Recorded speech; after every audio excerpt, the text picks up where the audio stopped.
What is going on, guys and girls? How doing today? It's Single Roleplayer here once again, and today I want to share my thoughts on Diablo 4 finally, because I know that everyone and their grandmothers already released like 25 videos on the topic, but I specifically wanted to gather more information, more thought, and I also been waiting for ExileCon to see just what grinding games delivers so that I can somewhat compare on the competitive level both games. And even though I will not be specifically comparing these two games, which is Path of Exile 2 and Diablo 4, in this video I will be doing a separate video of this. I also don't want to bash Diablo 4 in this video. I just want to tell you guys what I hope I want to see in Diablo 4 as a better game as a whole. And first thing, a little background on me as the Diablo player. I started playing Diablo in about like in the 1996-7, I don't remember, it was very early, on PlayStation 1 with my friend, basically at the time of the release. And then in 2000, when Diablo 2 was released, I was already in the university, and I spent literally the whole nights in the game, gambling, trying different classes. I never reached level 99 definitely, but I spent a fuck ton of time and explored pretty much everything I could in the game. And later in 2012 I started playing Diablo 3, and I spent nearly 40 years playing Diablo 3 as my hobby. And this is when I started creating the Diablo videos and builds. And this is when I gathered my first several thousands of my YouTube subscribers. And if you know me, guys, you perfectly know this thing too. I still have over like 55 builds on Diablo fans on Diablo 3, and overall I have a lot of experience in action RPG genre as a whole. Played nearly every game existing on the scene whatsoever, so I have a lot of thought on the meta. Let's get going. Before we go further into the video, I would like to stop for a second and thank my Patreon supporters and Twitch subscribers. You guys have no fucking idea how much I'm thankful for you. If you just stop for a second and put likes on this video and share it with your friends, it will be already an insane amount of support, and I will be forever grateful to every one of you. Thank you so much, and remember, you, yes you, are making a difference.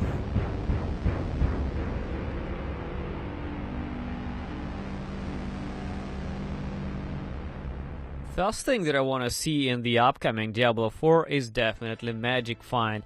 You know, I saw the interview, I think it was Queen with Josh Shelley, and I was pretty depressed when Jor mentioned that they are not really looking forward to making Magic Find someone impactful in the game, because they believe that, you know, it's just not that important. From my opinion, Magic Fight is extremely important. It's the staple experience of Diablo 2 and Diablo 3 when it was in 2012 when the game started. At the very beginning, you know, magic and rare items were pretty impactful, and rare items were really hard to find, and Magic Find did help a lot with this. So I think that bringing if you want to really reinvent the whole franchise and reinvent and make Diablo 4 great again, bringing Magic Find is extremely important. Another thing that I was very depressed with when I saw Diablo 4 announcement as that it will have only 5 classes in the game at the start.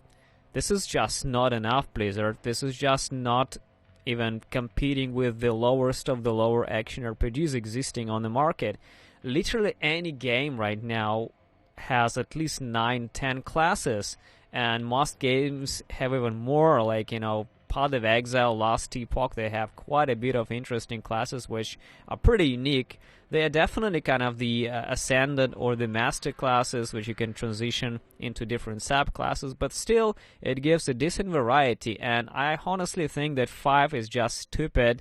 It's extremely low, and it just will not compete whatsoever. Another depressing thing that I saw in Diablo 4 is that Blizzard are still clutching to this very old things from back to Diablo 2, like Stone of Jordan, and recycling all the stats from the Diablo 3. You know, they believe that this is kind of a legacy and keep dragging it to the new era. I think that really stops the game from improving.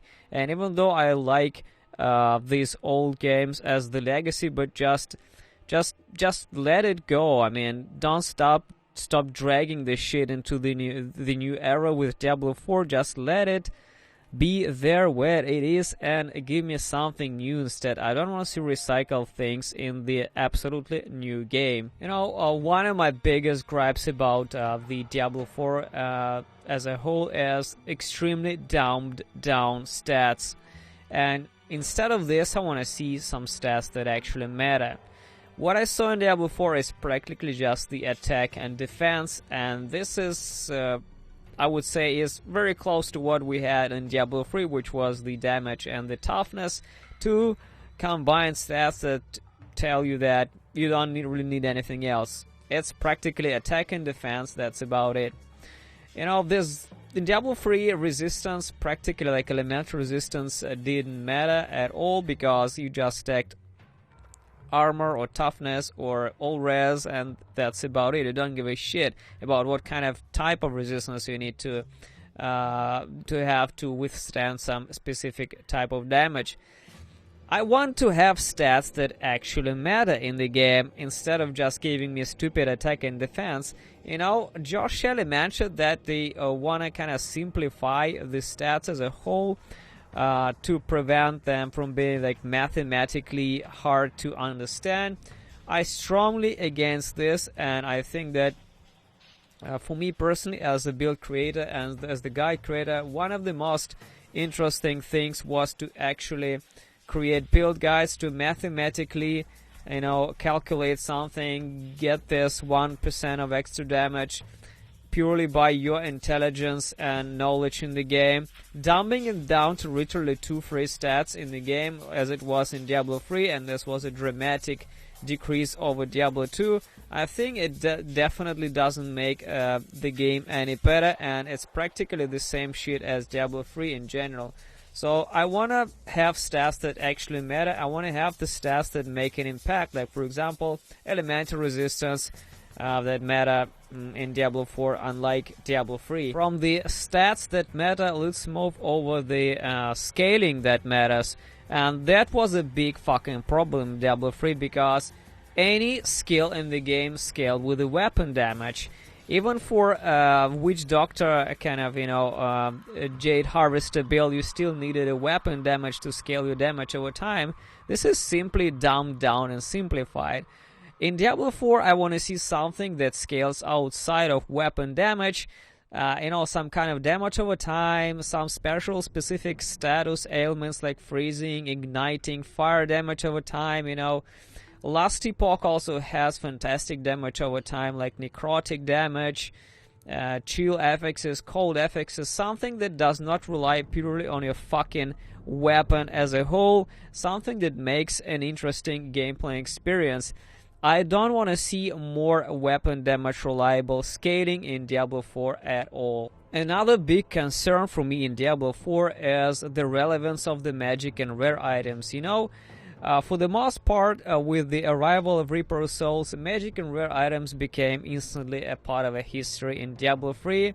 And overall, in literally any action RPG, it's quite a bit of problem with itemization, since, you know, especially in the Grim Dawn, you quickly progress and just stop using the blue and rare items, just completely, not even looking at them on the ground, you're just completely removing them with the item filter. There is also the same problem in Path of Exile, where magic items are absolutely useless. You know, you can only use them for like the first several 10 minutes in leveling, and then you just start gathering rares, and then you started getting more uniques. And even though rares is still an important part in Path of Exile, but you know, in Diablo 3 as a whole, rares were absolutely useless and completely irrelevant. I want to see magic and rare items to be very impactful, very important, and very good as a whole. And as an example, you can see what happens with magic and rare items in the game called Last Epoch. They gently handle the problem and made the magic items literally the best crafted bases in the game. They are very powerful, and they only have like 4 mods on the item, and if the item has 2 mods on them, you can easily craft 2 more and have an absolutely endgame GG item. So yeah, magic and rare items make them great again. Another thing that I really want to see in Diablo 4 is impactful crafting, guys. You know, in Diablo 3, crafting was practically pointless, and outside of the very few selected things, you practically never crafted anything outside of rerolling your existing gear. I would not call that even crafting at all, simply because you didn't really craft that much. However, at the same time, in Path of Exile, crafting is literally the staple experience of the endgame. You can craft extremely powerful items with things that you find across the game, with the currency you have to you find within the game, and with a decent amount of investment, you can craft extremely powerful endgame items. The same thing is about Last Epoch. It's extremely hard to drop any decent items in Last Epoch just off the ground. So crafting is literally the most important part of this game. I'm not gonna lie, guys, this is very powerful in the Last Epoch. So I want to see like impactful crafting in Diablo 4. I need to see what it does and what it does for the better. I want to see something, not just the rerolling existing stats like we have now in Diablo 3. I want to see completely new crafting system that makes the items super viable from the beginning to the end game. I want to see crafting great again as well. Another problem that I noticed during the Diablo 4 announcement and demonstrations is that they really are trying to bring back the Diablo 2 experience.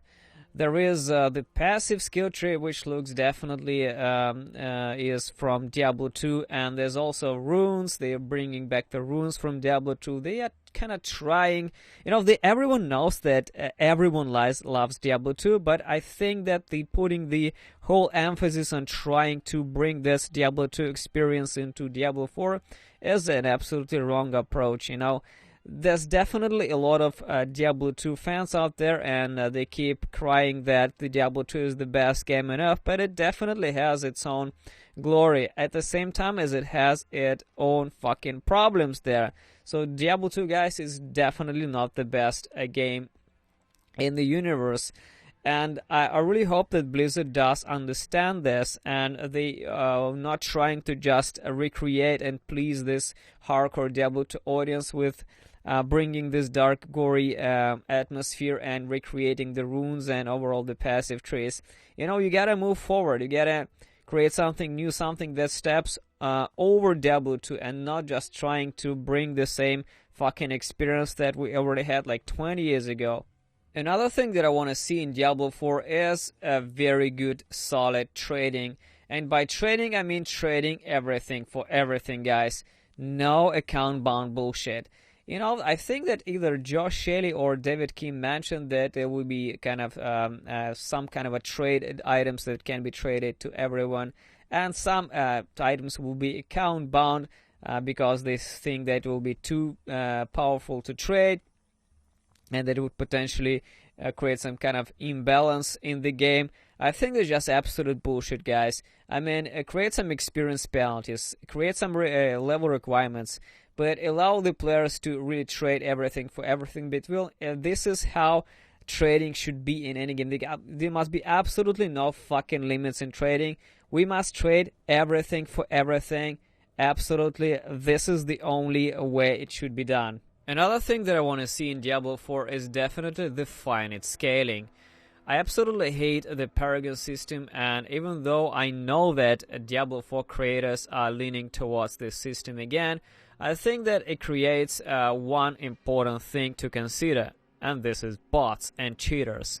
You know, one of the reasons a lot of people gave up on Diablo 3 as a whole is that a lot of people used bots to farm keys, which then they used these keys to farm more paragons because of the fucking infinite scaling and infinite levels and infinite everything.